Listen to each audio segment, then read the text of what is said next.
நாளையோட எல்லா கட்சிகளோட பிரச்சாரங்களும் முடிய போகுது. அது மட்டும் இல்லாம இன்னும் ஒரு சில தினங்கள்ல வாக்குப்பதிவு நடக்க போகுது. சோ இத்தனை நாளா இந்த தேர்தல் பிரச்சாரத்துல என்னெல்லாம் நடந்தது அப்படிங்கறத நம்ம செய்திகள் மூலமா தெரிஞ்சுக்கிட்டோம். சோ இந்த செய்திகள் நமக்கு என்னென்ன விஷயம் சொல்லிச்சு, இதனால எந்தெந்த கட்சிக்கு பலன் அதிகமா இருக்கு அப்படிங்கிற ஒரு சின்ன விஷயத்தை தான் இந்த வீடியோல நம்ம பார்க்க போறோம். தளபதி விஜய் கட்சி ஆரம்பிச்சதுதான் இந்த எலெக்ஷனோட மெயின் ஹாட் டாபிக். அவர் வந்ததுல இருந்து இந்த அரசியல் களமே மாறி போச்சு. திமுகவும் அதிமுகவும் விஜயை கண்டுக்காத மாதிரி இருக்கிறதும், விஜய் தொடர்ந்து திமுகவை விமர்சிச்சுட்டு இருக்கிறதும், அது ஒரு டைப்பான அரசியலா போயிட்டு இருக்குது. ஒரு அதிசய அரசியல் தான் சொல்லணும். ஏன்னா விஜய் பக்கம் பயங்கரமான மக்கள் ஆதரவு இருக்கிற மாதிரி இருக்கு. ஆனா இன்னொரு பக்கம் அரசியல் விமர்சகர்கள் விஜய்க்கு மக்கள் மத்தியில் ஆதரவு இல்லை, ஜெயிக்க மாட்டார் அப்படின்னு சொல்லிட்டு வராங்க. எல்லாமே ஒரு முரண்பாடு நிறைஞ்சுதான் இருந்துட்டு இருக்கு. சோ இந்த நேரத்துல செய்திகள், நம்ம இவ்வளவு நாள் பார்த்த செய்திகள், அதை பத்தி தான் நம்ம பார்க்க போறோம். சோ இத்தனை நாளும் ஒவ்வொரு நாளும் நீங்க செய்திகள் படிச்சுட்டு இருப்பீங்க, பார்த்துட்டு இருப்பீங்க. திமுக கட்சியை பத்தி நல்ல விஷயங்கள் அதிகமா நீங்க படிச்சிருப்பீங்க. திமுக கட்சியோட திட்டங்கள், திமுக கேம்பெயின் பண்ணும்போது நடந்த சுவாரஸ்யமான விஷயங்கள், இந்த மாதிரி நிறைய செய்திகளை பார்த்திருப்போம். சுத்தமா விவாதிக்கப்படாத, பேசப்படாத செய்திகள்னு ஒரு பக்கம் இருக்கு. அதுதான் தளபதி விஜயோட வாக்குறுதிகளும் தமிழக நலனுக்கான அறிவிப்புகளும். எவ்வளவோ வாக்குறுதிகளை அறிவிச்சாரு, எவ்வளவோ விஷயங்களை தமிழ்நாடு முன்னேற்றத்துக்காக பேசியிருந்தார் விஜய் அவர்கள்.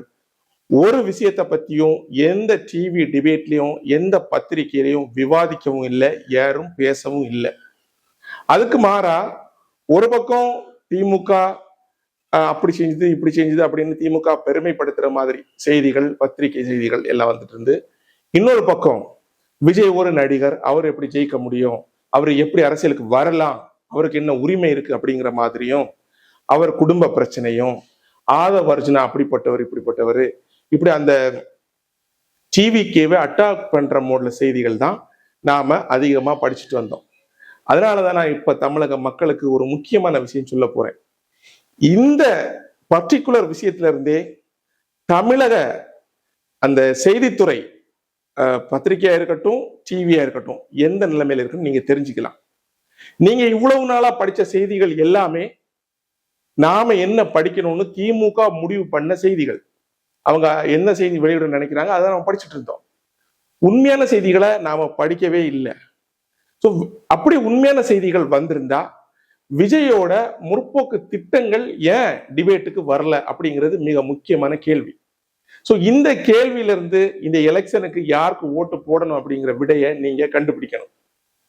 ஒரு செய்தித்துறை, ஒரு பத்திரிகை இல்லைன்னா ஒரு டிவி செய்திகள்ல ஒரு குறிப்பிட்ட கட்சியை பத்தி தொடர்ந்து அட்டாக் பண்ற மாதிரி செய்தியும், ஒரு குறிப்பிட்ட கட்சியை தூக்கி பிடிக்கிறது மாதிரி செய்தியும் வருது அப்படின்னு சொன்னா அது எதனால அப்படி வருது, யாரு அப்ப இந்த பத்திரிகை சுதந்திரத்தை கட்டுப்படுத்துறது அப்படிங்கிறத யோசிச்சு பார்க்கணும். சோ முழுக்க முழுக்க திமுக தமிழக பத்திரிகைகளை கட்டுப்படுத்துது. அதனாலதான் விஜய் அறிவிச்ச எவ்வளவோ திட்டங்கள், நல்ல நல்ல திட்டங்களை பத்தி விவாதிக்காம, கண்டுகொள்ளப்படாம அப்படியே அது இருக்கு. தெரிஞ்ச மக்களுக்கு இதை பத்தி தெரியும். ஏன்னா டிவிகே கட்சிக்காரங்க துண்டு பிரசுரம் மூலமா விஜய் அவர்களோட வாக்குறுதிகளை மக்கள்கிட்ட தொடர்ந்து சேர்த்துட்டு தான் இருக்காங்க. ஆனா அது செய்திகள்ல, பத்திரிகைகள்ல சேர்ற அளவுக்கு ஃபாஸ்டா சேராது, கொஞ்சம் ஸ்லோவா தான் சேரும். ஏன் 1 by 1 தான் போகும். ஆனா ஒரு நியூஸ் அப்படின்னு சொல்லும் போது ஒரு இடத்துல வாசிக்கிற நியூஸ் கோடி மக்களுக்கு ஒரே நேரத்துல போகும். சோ இப்படி திட்டமிட்டு விஜய் அவர்களை இந்த தேர்தல்ல முழுமையா தொடர்ச்சி எறியணும் அப்படின்னு இந்த திமுக முடிவு பண்ணியிருக்கு.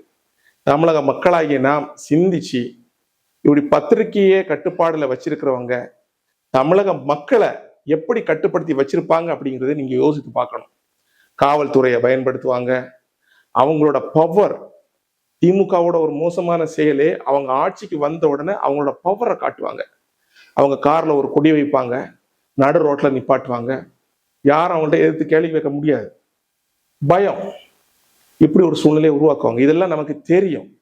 தெரிஞ்சு வச்சுட்டு தயவு செஞ்சு மீண்டும் இந்த அராஜக திமுக ஓட்டு போடாம ஒரு முறை தளபதி விஜய் அவர்களுக்கு வாய்ப்பளிச்சு அவர் என்ன மாற்றத்தை கொண்டு வராருன்னு நாம பார்ப்போம். மாற்றத்தை கொண்டு வரல அப்படின்னா மறுபடியும் நம்ம ஓட்டு மாத்தி தான் போட போறோம், அது வேற விஷயம். ஆனா நம்பிக்கைங்கிறது மிக முக்கியம். விஜய் அவர்களோட திட்டங்கள் எல்லாமே முற்போக்கு சிந்தனை உடையதா இருக்கு.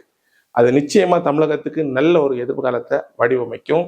ஸோ உங்க ஆதரவை டிவிகே கட்சிக்கு தாருங்க, உங்க வாக்குகளை டிவிகேக்கு செலுத்துங்க. தேங்க்யூ.